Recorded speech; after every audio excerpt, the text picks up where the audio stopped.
जो ये हमारी छोटी आंत है,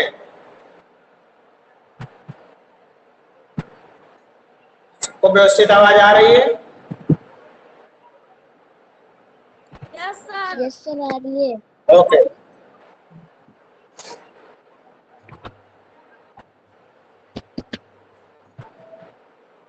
छोटी आंत जो होती है उसकी लंबाई लगभग 7.5 मीटर लंबी होती है।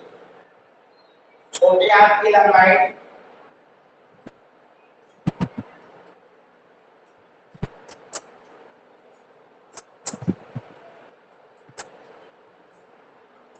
7.5 मीटर लंबी और ये कुंडलित होती। कुंडलित यानी कि ऐसे ऐसे ऐसे मुड़ी हुई, गोल मटोल। आपके घरों में पाइप देखा होगा पानी भरने वाले, वो भी गोल मटोल ऐसे होता है ना, यस सर। ऐसे ऐसे ऐसे ऐसे ऐसे। ये कुंडलित है, इसे कुंडलित कहते हैं, गोल मटोल।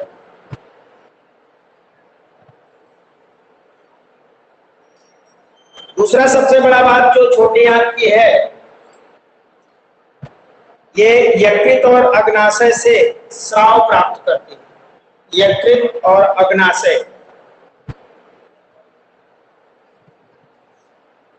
यकृत से लीवर है और अग्नाशय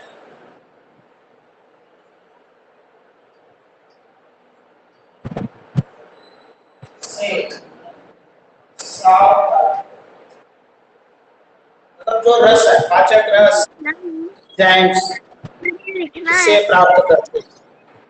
नहीं, आपको समझना है, लिखने की जरूरत नहीं। आपको स्वाध्याय पुस्तिका में लिखना है। अगर आपके स्वाध्याय पुस्तिका में हो, ध्यान दो। हाँ, अगर आपकी स्वाध्याय पुस्तिका में आपको लिखना है, ये पॉइंट अगर लोग नोट कर सकते हो, तो छोटी आंत जो है वो यकृत और अग्नाशय से स्राव उसको मिलता है। इसके अलावा इसकी जो भित्ति होती है उससे भी कुछ रस इसे स्रावित होते हैं। ठीक है। अब यकृत के, जो हमारा यकृत है, यकृत जो है गहरे लाल रंग का होता है। यकृत किस रंग का है? गहरे लाल रंग। यकृत जो होता है वो गहरे लाल रंग का होता है और गहरे लाल भूरे रंग, गहरे लाल और भूरे रंग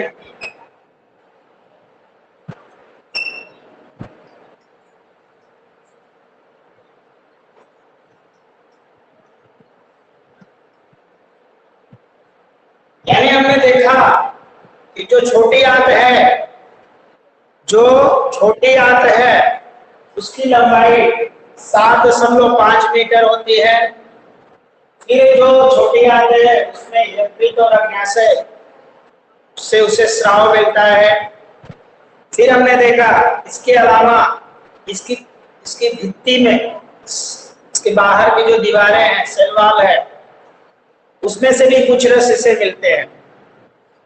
जो इसमें जो यकृत है वो लाल और भूरे रंग का एक ग्रंथि है जो उदर के ऊपरी भाग में दाहिनी ओर स्थित होती है और ये शरीर की सबसे बड़ी ग्रंथि है।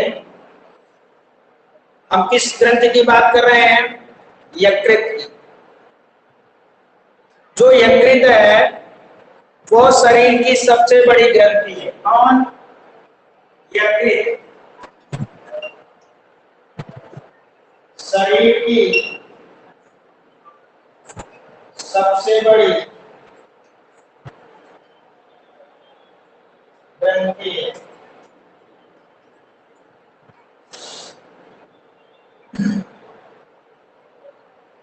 यकृत गहरे लाल और भूरे रंग का ग्रंथि होता है और ये शरीर की सबसे बड़ी ग्रंथि, शरीर की सबसे बड़ी ग्रंथि हमारे कौन है? यकृत है, और इसमें पित्त रस स्रावित करता है। यकृत में क्या मिलता है, यकृत से क्या स्रावित होता है? यकृत से हमें पित्त रस का स्राव होता है। यकृत से पित्त रस का स्राव होता है, और ये जहां पर इकट्ठा होता है तो उसे पित्ताशय कहते हैं। क्या कहते हैं? पित्ताशय। जो पित्ताशय में थैलीनुमा एक रचना होती है। तो यकृत में क्या पाया जाता है? पित्त रस का स्राव होता है, और पित्त रस कहाँ मिलता है? पित्ताशय से।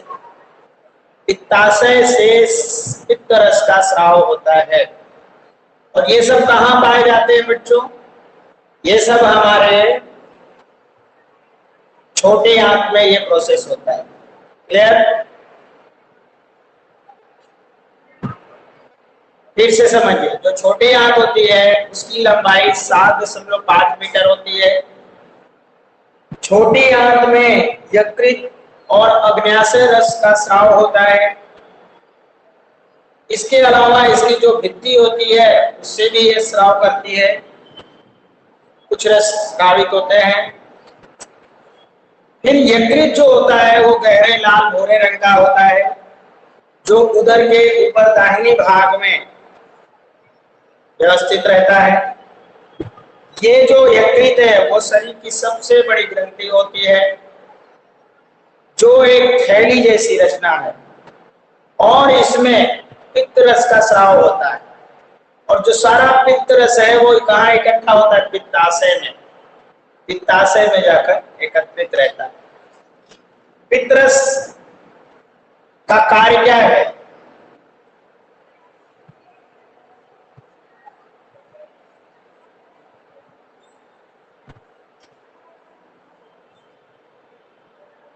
जो पित्त रस है उसका कार्य क्या है? वो जो पित्त रस है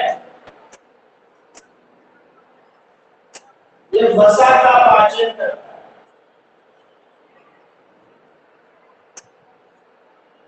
पित्त रस हमारे शरीर में वसा का पाचन करता है। अगर पित्त रस ना हो तो हमारे शरीर में वसा बचेगी ही नहीं।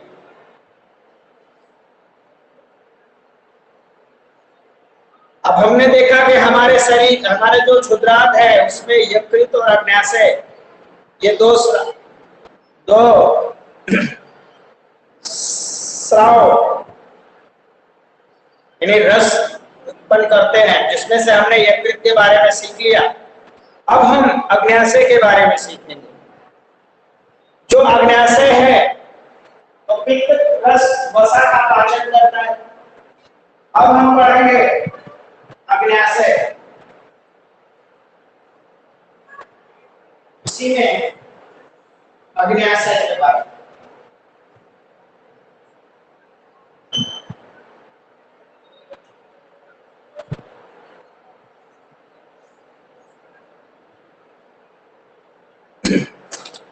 तो ये जो अग्न्याशय है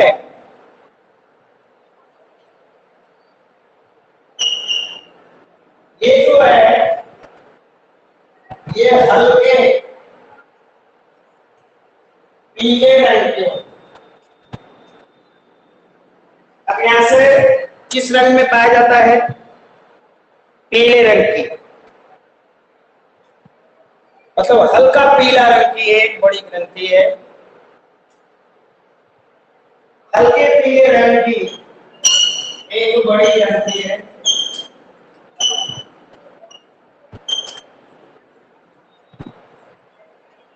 ये कहां पर स्थित होती है? स्थित है कि ये जो है हमारे अमाशय के ठीक नीचे स्थित होती है। अमाशय के ठीक नीचे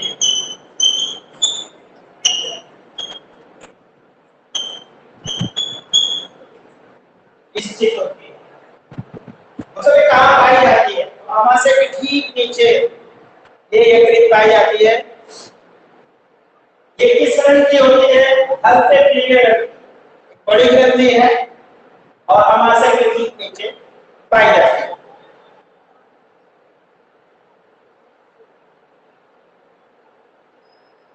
अग्न्याशय का काम क्या है? अग्न्याशय क्या काम करता है? तो इसका कार्य क्या है? ये जो है कार्बोहाइड्रेट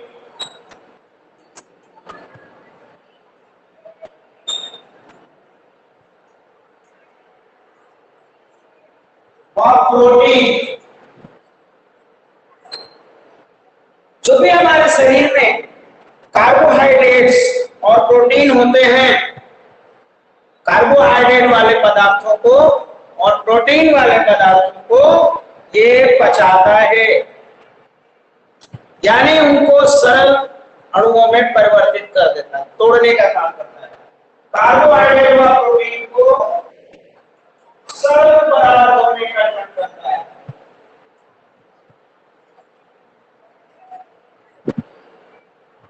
बदलने का काम करता है।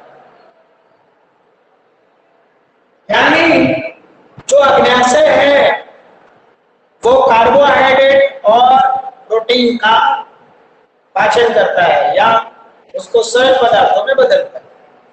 उसके पहले हमने सीखा जो यकृत है उसमें जो पित्ताशय है या पित्तरस जो है वो किसका पाचन करता है? वसा का। पित्तरस वसा का पाचन करता है। जो अग्न्याशय है इसमें ये किसका पाचन करता है? कार्बोहाइड्रेट का, प्रोटीन। ये कहाँ स्थित होता है? ये अग्न्याशय के ठीक नीचे स्थित होता है। और जो पित्ताशय है अर्थात जो यकृत यानी लीवर है वो कहाँ होता है? वो हमारा उदर है, उसके ठीक दाहिनी ओर व्यवस्थित होता है। अब है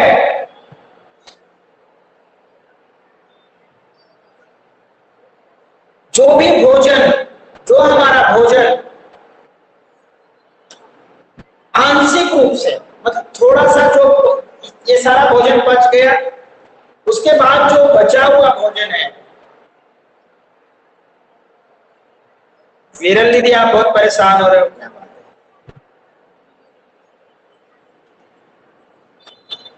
ठीक है, कंसंट्रेशन करो बेटा पढ़ाई, ठीक है, ओके, कोई बात। आवाज क्लियर आ रही है?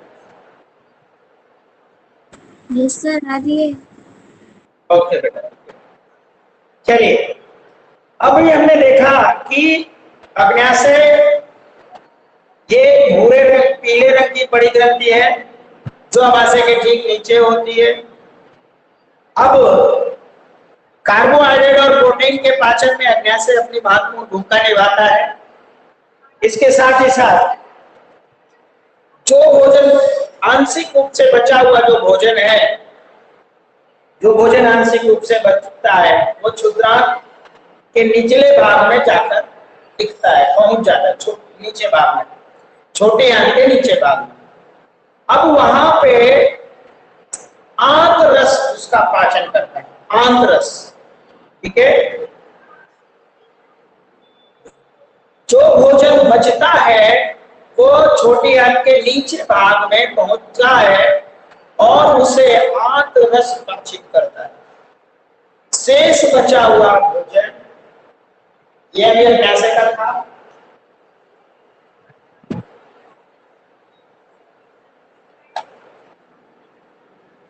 अब छोटी आंत में शेष बचा भोजन या आंशिक रूप से बचा हुआ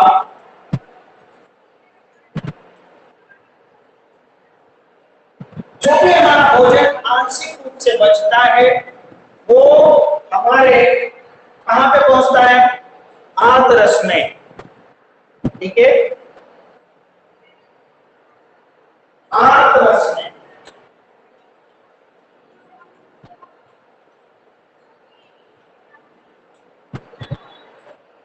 इसका जो पाचन है वो आंतरस में पूर्ण होता है।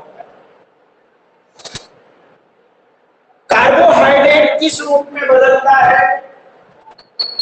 जो कार्बोहाइड्रेट है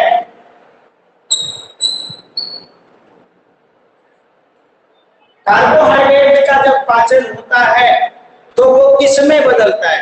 हमने देखा ना कि छोटी आंत में कार्बोहाइड्रेट और प्रोटीन का पाचन होता है। तो जो कार्बोहाइड्रेट का पाचन होता है तो वो सरल शर्करा में बदलता है, यानी कार्बोहाइड्रेट सरल शर्करा में बदलता है, जिसे हम ग्लूकोज कहते हैं। C6H12O6 ग्लूकोज का सूत्र है। तो कार्बोहाइड्रेट सरल शर्करा अर्थात ग्लूकोज में कन्वर्ट होता है। कार्बोहाइड्रेट सरल शर्करा अर्थात ग्लूकोज में बदलता है। हमने देखा है जब हम दौड़ते धूपते हैं तो बोलते हैं अरे बेटा थकाई लग गई, थकाई, तो बोलते हैं चल भाई एनर्जी ले ले, एनर्जी ड्रिंक ले ले। तो एनर्जी ड्रिंक क्या होती है? ये ग्लूकोज पीते हैं ना, कितने लोग पीते हो? कभी कभी ज्यादा थकाई लग जाती है तो हम लोग ग्लूकोज पीते हैं ना, आता है ना एक ग्लूकोज का पैकेट। ये सब पीते हैं। पीते हैं ना, तो वही है ग्लूकोज C6H12O6। यानी हमने देखा ये जो कार्बोहाइड्रेट है किसमें कन्वर्ट होता है? ग्लूकोज में, सरल शर्करा में बदलता है। फिर वसा किसमें बदलता है? जो वसा है, वसा का किसमें?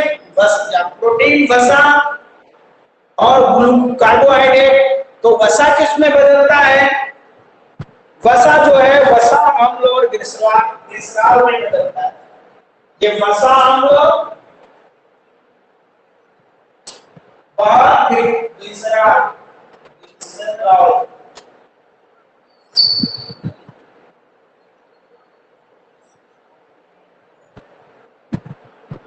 ठीक है। वसा किसमें बदलता है? वसा जो है वो वसा अम्ल और ग्लिसरॉल में कन्वर्ट हो जाता है। कार्बोहाइड्रेट किसमें बदलता है? सरल शर्करा या ग्लूकोज। वसा किसमें बदलता है? वसा अम्ल में। और अब है प्रोटीन। प्रोटीन का किसमें पाचन? प्रोटीन किसमें बदलती है?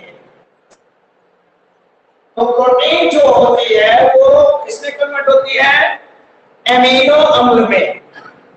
एमिनो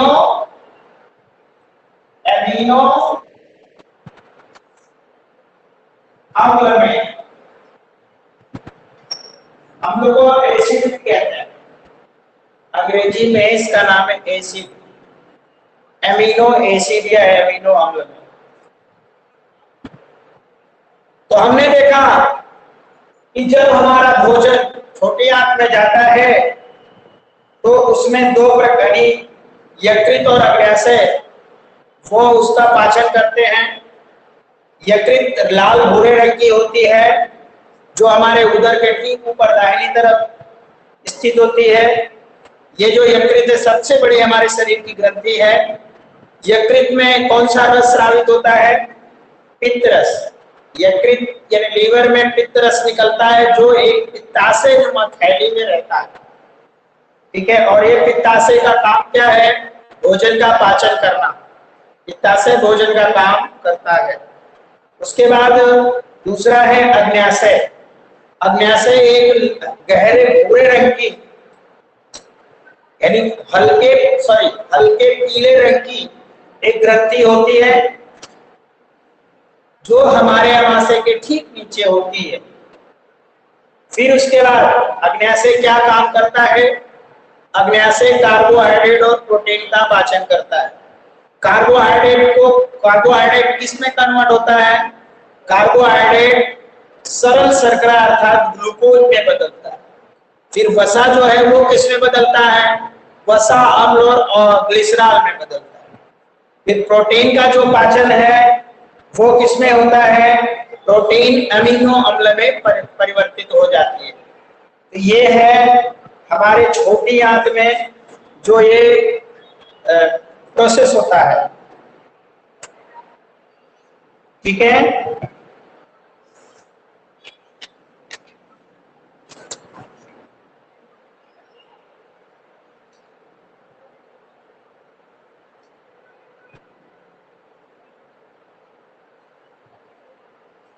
सभी को समझ में आया? छोटी आंत में जो है प्रोसेस होता है भोजन का।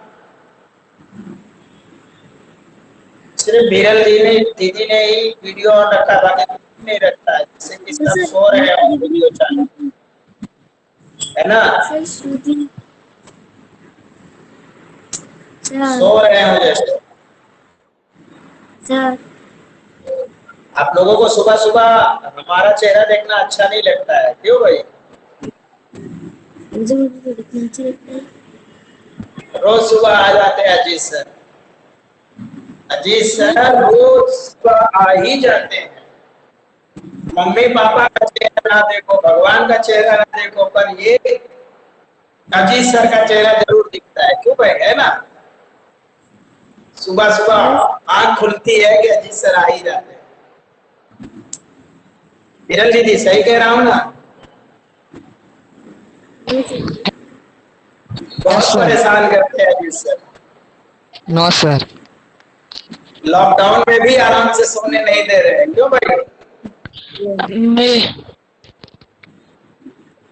बेटा, ये जो जीवन के हमारे पल हैं अभी, आप समझ लीजिए, कक्षा 6 से लेके 8 तक की जो पढ़ाई होती है वो समझ लीजिए जब हमारा घर बनता है, जब कोई हम नया मकान बनाते हैं, उसमें नींव रखी जाती है। तो नींव तो समझ लो हमारा नर्सरी सीनियर जूनियर होता है, लेकिन जब घर बनकर थोड़ी सी दीवार बनना शुरू होता है, तो ये एक प्रकार का दीवार बन रहा है। और अगर दीवार मजबूत नहीं रखोगे तो कोई भी उसको तोड़ सकता है। समझ रहे हैं हम क्या क्या समझाना चाहते हैं आपको? इस समय की जो हमारी पढ़ाई है वो पढ़ाई हमारी बहुत ही इम्पोर्टेंट है, पर अब क्या बताएं, कोरोना के वजह से हम और आपके बीच की दूरी बहुत बहुत दूर एक दूसरे से है। पर इंटरनेट का थैंक यू कहना चाहिए, धन्यवाद कहना चाहिए कि आप अपने घर पे बैठकर आराम से पढ़ रहे हैं। शुक्रिया करना चाहिए आपको धन्यवाद करना चाहिए स्कूल का, ज्ञानज्योत विद्यालय का, कि उसने आपके लिए ये सुविधा कराई। बाकी बहुत सारे स्कूलों में अपने इस बुढ़ादा एरिया में जितने भी स्कूल हैं, लगभग समथिंग 3-4 को छोड़कर बाकी सब स्कूलों की पढ़ाई ठप है। समझ सकते हो ना आप लोग? हम लोग इतना प्रयास करते हैं कि आपको ये समझ लो जैसे आपकी स्कूल बंद ही नहीं हुई है।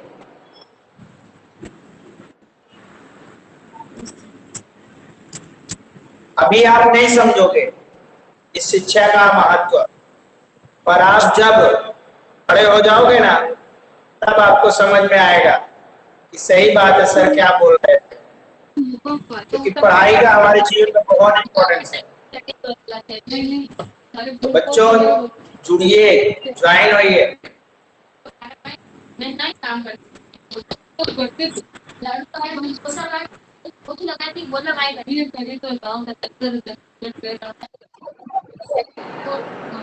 आप लोगों को कॉपियां लेने आना है ना परीक्षा का?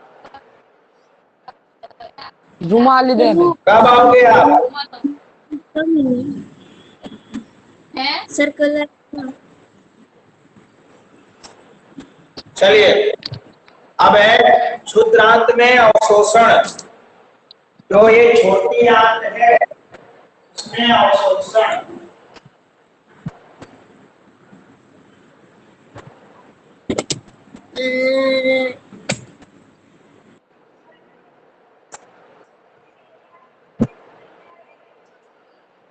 अवशोषण यानी कि जो हम भोजन करते हैं वो पचता कैसे। अवशोषण होना यानी खत्म होना धीरे धीरे। तो हम जब अपना भोजन लेते हैं तो छोटी आंत में कैसे पचता है। तो हमारे ये तीसरा जो छोटी आंत है ये तीसरा प्रोसेस है। पहले मुख हुआ, फिर ग्रास नली, फिर अमाशय, लास्ट में क्षुद्रांत। हमारा भोजन इतने प्रोसेस के बाद यहाँ पहुंचता है।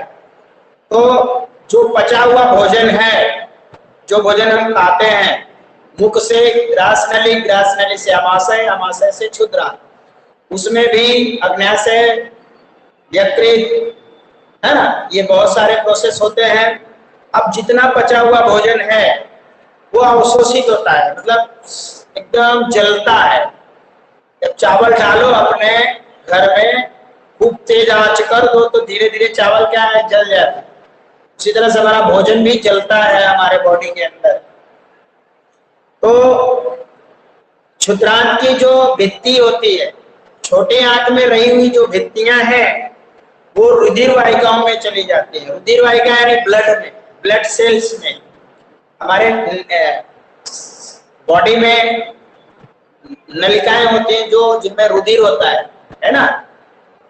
नस नस नस में ब्लड होता है, तो उसमें ये चले जाते हैं। इसी प्रक्रम को अवशोषण कहते हैं। यानी जो हम खाना खाते हैं वो किसमें पहुंचता है, रक्त में, यानी रुधिर वाहिकाओं में। तो रुधिर वाहिकाएं जो होती हैं, ये जो प्रोसेस है पचे हुए भोजन, अवशोषण क्या है, अवशोषण तो पचा हुआ भोजन, पचा हुआ शेष भोजन रुधिर वाहिकाओं में जाता है।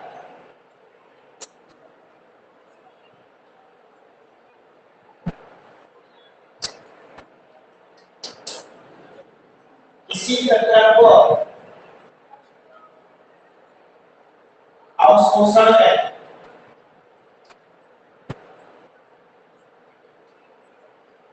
ये प्रक्रम अवशोषण कहलाता है।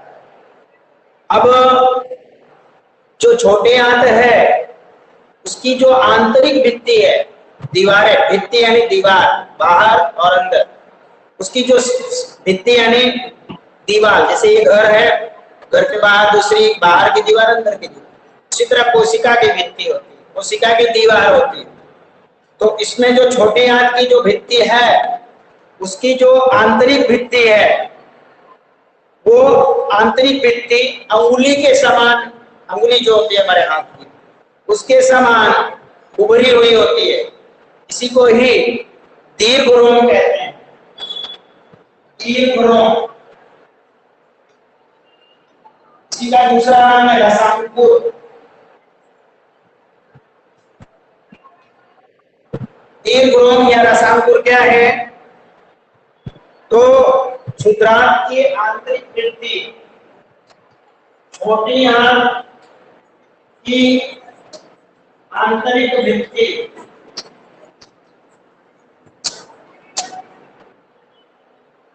अंगुली के समान होती है, अंगुली के समान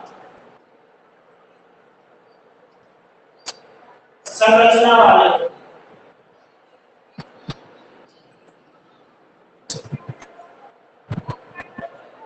इसे ही रसांकुर कहते हैं या दीर्घरोम कहते हैं।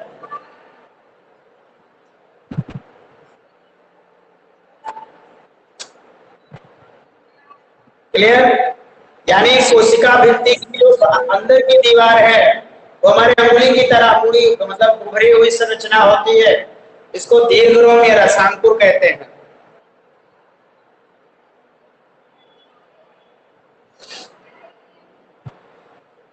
दीर्घरोम करता क्या है, जो भी बचा हुआ भोजन है उसके लिए तल बढ़ा देता है, जगह फैला देता है। जो भी बचा हुआ भोजन है उसका अवशोषण करने के लिए ये जो दीर्घरोम की आंत्र में काम क्या है हमारी आंत में, तो ये दीर्घरोम बचे हुए भोजन को अवशोषण हेतु जो उसका भाग होता है उसे फैला देता है, यानी तल क्षेत्र को बढ़ा देता है। हर एक दीर्घरोम जो होते हैं उसमें सूक्ष्म रुधिर वाहिकाओं का एक जाल फैला होता है, यानी जो ये जो दीर्घरोम है टाइम हो गया पे। उसमें रुधिर कोशिकाओं का एक जाल फैला हुआ होता है। सर मैं साइड में गया ना, वहाँ पे कुछ दिख नहीं रहा है। क्या हुआ? सर वहाँ पे कुछ दिख नहीं रहा है।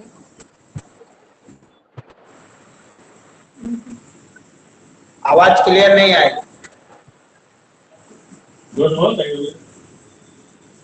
सर ओके, कोई बात नहीं, ये टॉपिक हम कल पढ़ेंगे। ये टॉपिक हम कल पढ़ेंगे, ठीक है।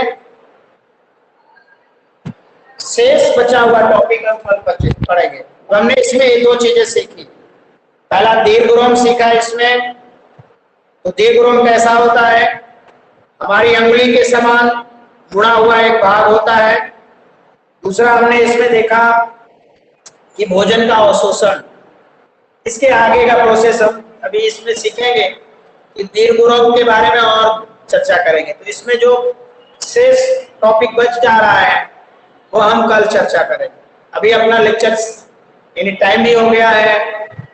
हाँ, मेरा ये कहना है आप सभी को कि आपकी कॉपी किताब भले ना पूरी हुई हो, परंतु आप एग्जाम पेपर लेने आ जाइएगा। सर संस्कृत की कॉपी नहीं बनानी है ना? देखो कितने की कॉपी बनानी है, 4 विषय की कॉपी बनानी है। पहला गणित, दूसरा हिंदी, तीसरा गुजराती, चौथा अंग्रेजी। अंग्रेजी, हिंदी, गुजराती और गणित, ये 4 में बनानी, बाकी और में नहीं बनानी, है ना।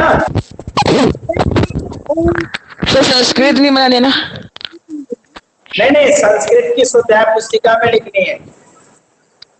एसएस की स्वाध्याय पुस्तिका में लिखनी है। आपने जितना होमवर्क किया होगा वो सब बताइएगा। आपने नहीं किया है कोई बात नहीं, पर आप पेपर तो ले जाइएगा। सर मैंने बना दी संस्कृत की, सर संस्कृत की बना दी मैंने। क्या हुआ? मैंने बना दी संस्कृत की, लिख भी लिया। आवाज स्पष्ट नहीं आई। सर मैं संस्कृत की कॉपी बना और लिख भी लिया।